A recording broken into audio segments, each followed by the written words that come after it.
Considérer que les entreprises devraient contribuer plus encore à l'effort fiscal et social serait infondé. Je le redis, en France, elles le font déjà massivement.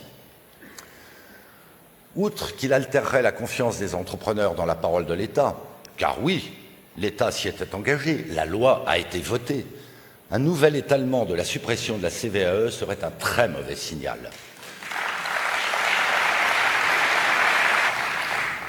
Nos entreprises, singulièrement nos entreprises industrielles, ont un impérieux besoin de cette suppression immédiate au moment où la concurrence internationale s'intensifie et où nous devons investir massivement sur la décarbonation. Cette suppression annoncée pour 2024 a été intégrée dans nos business plans en termes de décision d'investissement et d'embauche. Elle doit intervenir en temps et en heure.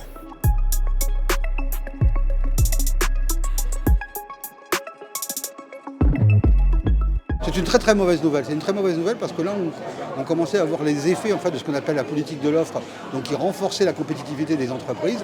Là, on voit effectivement qu'on a encore des semelles de plomb quand on veut aujourd'hui courir derrière nos concurrents, surtout nos concurrents européens. Je ne pense pas que vous apprécieriez à votre niveau personnel qu'on vienne vous prélever une somme qui ne dépend pas de vos revenus. C'est bien, les impôts de production, c'est bien ça en fait. On vient prélever une somme qui ne dépend pas en fait, de ce qu'on gagne réellement. C'est un vrai problème parce que dans nos business plans, on a prévu effectivement cette suppression pour cette année, voire l'année prochaine, et finalement on s'aperçoit que ça va être prolongé jusqu'à la fin du quinquennat. Donc c'est de l'argent, je dirais, qu'on n'aura pas dans notre trésorerie. Il y a un petit souci de confiance.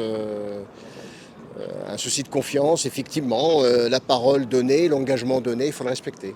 On s'aperçoit qu'on décale, on revient, on change. C'est pas évident. Vous savez, le monde de l'entreprise, il a besoin de stabilité, il a besoin de vision, il a besoin de se projeter. Et quand les choses changent au cours du temps, eh bien, ça pose problème.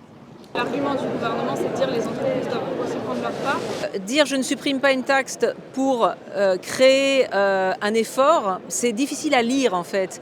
Parce que soit cet impôt n'est pas pertinent, soit il est pertinent. Donc il aurait peut-être été plus lisible de dire je conserve ma promesse et je crée un autre dispositif exceptionnel pour que les entreprises contribuent aux problèmes conjoncturels.